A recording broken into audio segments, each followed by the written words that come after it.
وہ آئینوں کے شہر میں رہتا تھا۔ یہ شہر شیشے اور چمک کا نہیں تھا بلکہ نظر اور تاثر کا شہر تھا۔ یہاں لوگ ایک دوسرے کو نہیں دیکھتے تھے بلکہ ایک دوسرے کے عکس کو دیکھتے تھے۔ ہر گلی میں، ہر رشتے میں، ہر گفتگو میں ایک آئینہ لگا ہوا تھا۔ آدمی بولتا نہیں تھا، اپنا عکس پیش کرتا تھا۔ ہنستا نہیں تھا، ہنستے ہوئے خود کو دکھاتا تھا۔ عبادت بھی آئینے کے سامنے ہوتی تھی تاکہ انسان دیکھ سکے کہ وہ کتنا اچھا، کتنا درست، کتنا قابل قبول نظر آ رہا ہے۔ وہ بھی اسی شہر کا حصہ تھا۔ اس کے کمرے میں ایک بڑا سا آئینہ تھا جو دیوار سے زیادہ اس کی زندگی پر قابض تھا۔ وہ صبح اٹھتا تو سب سے پہلے اس میں خود کو دیکھتا۔ چہرہ، آنکھیں، نیت، ارادہ، سب کچھ ناپتا۔ پھر دن بھر وہ یہی عکس سنبھالے پھرتا، جیسے اگر یہ بگڑ گیا تو سب کچھ بگڑ جائے گا۔ وہ نیک تھا مگر نیکی اس کے لیے عبادت نہیں، ذمہ داری بن چکی تھی۔ وہ درست تھا مگر درست ہونا اس کی آزادی نہیں، اس کی قید تھی۔ وہ رب کو مانتا تھا مگر اس ماننے میں بھی ایک شرط تھی کہ وہ خود اچھا دکھائی دے۔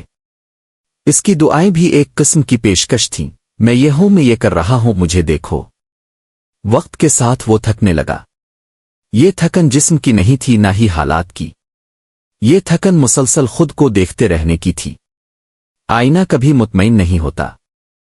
جتنا دیکھو اتنا ہی کچھ کمی دکھاتا ہے، کبھی نیت میں، کبھی اخلاص میں، کبھی توجہ میں، اور وہ ہر کمی پر خود کو درست کرنے میں لگ جاتا، جیسے انسان نہیں، کوئی مسودہ ہو جو ابھی مکمل نہ ہوا ہو۔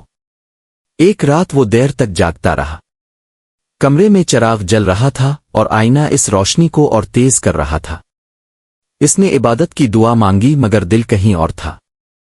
اس نے آنکھ کھولی تو آئینے میں خود کو دیکھا اور اچانک اسے لگا کہ وہ خود کو پہچان نہیں پا رہا۔ وہ جانتا تھا کہ یہ وہی چہرہ ہے، وہی آنکھیں، مگر اس میں کچھ غائب تھا۔ شاید بہت زیادہ تھا۔ اس نے پہلی بار آئینے سے نظریں ہٹا لیں۔ یہ ایک معمولی حرکت تھی مگر اس کے اندر جیسے کچھ ہل گیا۔ اس نے محسوس کیا کہ وہ برسوں سے خود کو دیکھنے میں اتنا مصروف تھا کہ اس نے خود کو جینا چھوڑ دیا تھا۔ اس لمحے اس کے دل میں ایک سوال نہیں آیا بلکہ ایک تھکن آئی، اور اس تھکن نے اسے بیٹھنے پر مجبور کر دیا۔ اگلے دن وہ شہر سے باہر نکل گیا، بغیر کسی ارادے کے، بس چل پڑا۔ شہر کے شور سے دور ایک پرانا راستہ تھا جو آہستہ آہستہ ایک ویران میدان میں کھلتا تھا۔ وہاں ایک ٹوٹا ہوا کنواں تھا اور اس کے پاس ایک بوڑھا بیٹھا تھا۔ نہ اس کے پاس کتاب تھی، نہ تسبیح، نہ کوئی خاص نشان۔ وہ بس بیٹھا تھا جیسے بیٹھنا ہی اس کا کام ہو۔ وہ آدمی کنویں کے قریب رکا۔ پانی گہرا تھا اور اس میں عکس صاف نظر آ رہا تھا۔ وہ چونکا، یہاں بھی آئینہ۔ بوڑھے نے جیسے اس کا خیال سن لیا ہو آہستہ سے بولا، یہ آئینہ نہیں ہے، یہ گہرائی ہے۔ وہ خاموش رہا۔ بوڑھے نے ایک کنکر اٹھایا اور کنویں میں پھینک دیا۔ پانی میں دائرے بنے، عکس ٹوٹ گیا اور پھر سب کچھ ساکن ہو گیا۔ بوڑھے نے کہا، جب تک تم خود کو دیکھتے رہو گے تم صرف سطح پر رہو گے۔ اس کے اندر مزاحمت اٹھی۔ پھر میں خود کو کیسے پہچانوں ہے؟ بوڑھے نے کنویں کی طرف دیکھا، پھر اس کی آنکھوں میں، اور کہا، خود کو پہچانے کے لیے پہلے خود کو دیکھنا چھوڑنا پڑتا ہے۔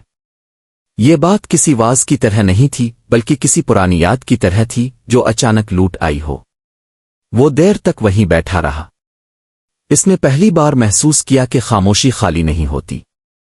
خاموشی میں بھی ایک موجودگی ہوتی ہے، ایسی موجودگی جس میں کوئی امتحان نہیں ہوتا۔ وہ شہر واپس آیا مگر بدلا ہوا نہیں، بس تھوڑا ہلکا۔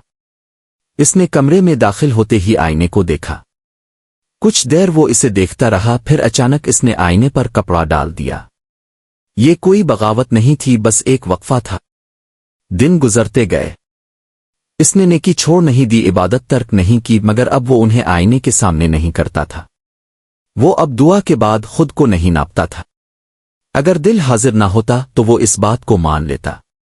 اگر توجہ بکھر جاتی تو وہ خود کو سزا نہیں دیتا۔ اس نے پہلی بار رب کے سامنے خود کو اور جیسا ہے ویسا رکھنے کی اجازت دی۔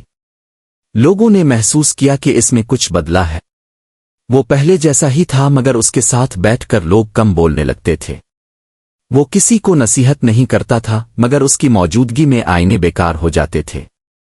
ایک دن کسی نے اس سے پوچھا، تم اب خود کو نہیں دیکھتے؟ اس نے آہستہ سے کہا، میں اب خود کو سہتا ہوں۔